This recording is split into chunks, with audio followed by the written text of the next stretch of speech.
Fremadrettet så er det vigtigt at sikre, at vi prioriterer flere midler til forebyggelsesindsatsen. For det viser sig, at rigtig mange bliver tabt, og de kunne reddes i tide. Altså flere af dem, som går ned med stress, kunne faktisk reddes i tide, hvis det var, at der var nok fokus på at tage faresignaler i tide.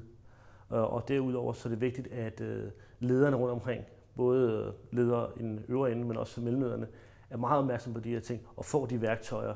Og det kan være ved også at styrke Stressfonden, som jo arbejder meget proaktivt med det her. I Radikale Venstre, der er nøgleordet forebyggelse. Vi skal sikre, at vi har mere fokus på forebyggelse.